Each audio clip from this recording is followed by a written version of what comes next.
lovies, welcome to episode 2 of the self-love series, Be Your Own Reason to Smile.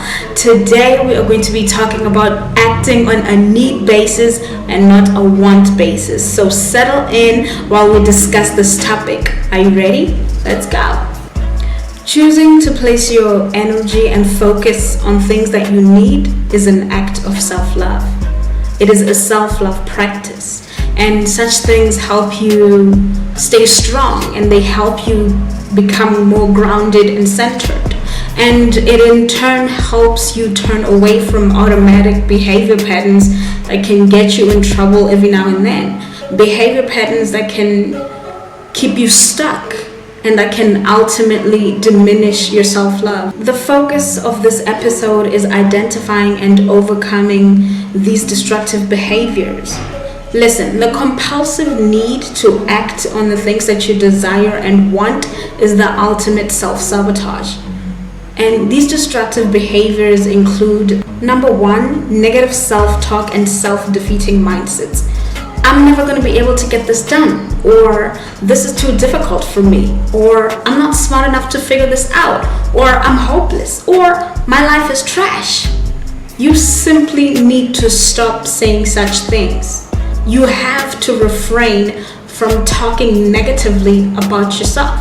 Life and death lies in the power of the tongue. If you say something enough times, your mind will start to believe it, and that will become your reality. Number 2 is overeating or undereating. Other than from medical problems, such behaviors can stem from a self-worth or self-image issues, or other psychological problems such as depression or anxiety. Some people overeat because they're depressed and food is their comfort, or some people do not eat at all because of the same problem.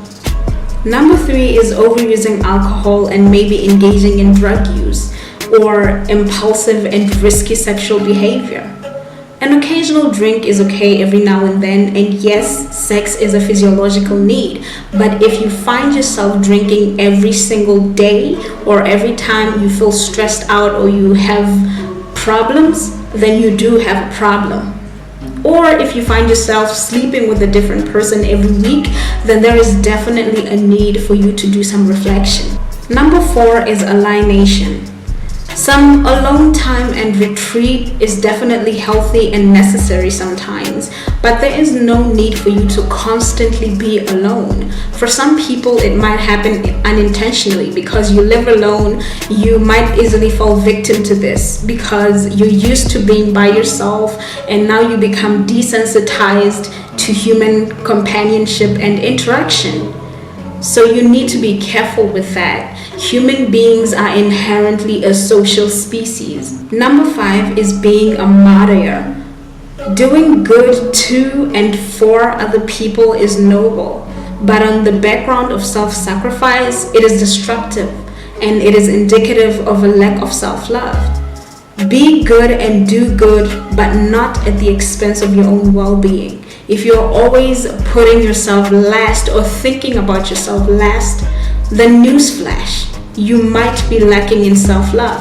So you need to take a look in the mirror. Number 6 is too much spending. Impulsive buying is not cute, okay? Thoughtless spending is not balling. It shows an unhealthy relationship with money that definitely needs to be addressed. What is it exactly that you're trying to satisfy? Ask yourself this. Purchases, like any other decisions, need to be thought out, planned for, and budgeted for. Simple as that. We're grown. Number 7 is physical neglect. This one needs no explanation. Poor sleeping habits, unhealthy eating, and inactive lifestyle. This screams lack of self-love. Take care of your form, lovey. You need it to go after your dreams. Simple as that. Number 8 is harming others. Going out of your way to disadvantage, inconvenience, or hurt other people is a depiction of self-hatred. You have completely shifted your focus off of yourself into very destructive behaviors, and this is just a tragedy waiting to happen. Number 9 is sabotaging your relationships. This one is a bit complex because it may be done deliberately or subconsciously. If you were doubtful of someone's loyalties, you may consciously decide to sabotage the relationship by acting out of pocket. Or you may become possessive or jealous, needy, violent, or even emotionally abusive. And other subtle habits include things like procrastination, self-pity, passive aggressiveness. Such behaviors are indicative of a lack of self-love. These habits and behavior patterns are things we mindlessly engage in because they make us feel good at that very moment, which is why it is important to act on things that we need and not things that we want in order to build our self-love. I do have some tips for you in that regard, and number 1 is meditation and mindfulness. I have a whole video about mindfulness, which happens to be episode 1 of the self-love series. If you haven't watched it, refer to it. Number 2 is self-reflection and journaling. I am a huge journaler, if that is even a word, but if it's not, we're just gonna go with it, okay? Reflection is a very powerful way of becoming self-aware and improving your life. So make time, do some journaling, delve into what you have done, who you are, and how you think, why you do the things that you do. Do some self-reflection and keep a journal. You'll thank yourself for it later. Number 3, you need to do an emotional purge. We're not always aware, but sometimes there's a deeper explanation for why we do the things we do. There may be some unresolved anger or jealousy or hatred or sadness. So you need to dig deep and find out what is lying in there. You need to acknowledge and name those emotions and then get rid of them. Number 5 is change your mindset. This YOLO and I'll sleep when I'm dead type of thinking encourages reckless decision making and erratic behavior. It needs to stop. You need to recognize that these things that bring you instant gratification have no real benefit to you.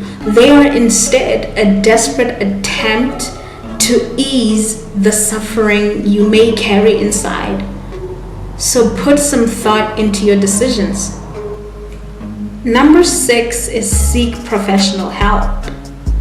In our culture, this is something definitely out of the norm because apparently Africans or Black people don't have no mental problems and therapy doesn't work. Why are you depressed when you have a roof over your head? How are you depressed when you have a full stomach? Honey, your mental health is your responsibility, so seek help if you need it. Therapy is your best bet because they will provide you with the support and the tools that you need to deal with and to overcome your mental problems. Tip number 7 and the last tip for today is to exercise your willpower. During those times when you were tempted to give in to the things that you desire, the things that you want so badly, that is the perfect time for you to exercise your willpower. Willpower is a muscle. You need to exercise it. Perhaps start with simpler tasks that you can scratch off the list, like making your bed every morning or drinking water or tea instead of soda. Okay, the more you exercise your willpower, the easier it becomes for you to resist those temptations. That is all I had for you today. I hope you will be long-sighted in your decision making from here on out and that you will exercise your willpower and help enhance your self-love. I will leave you with a quote that says, "Strength does not come from physical capacity. It comes from an indomitable will."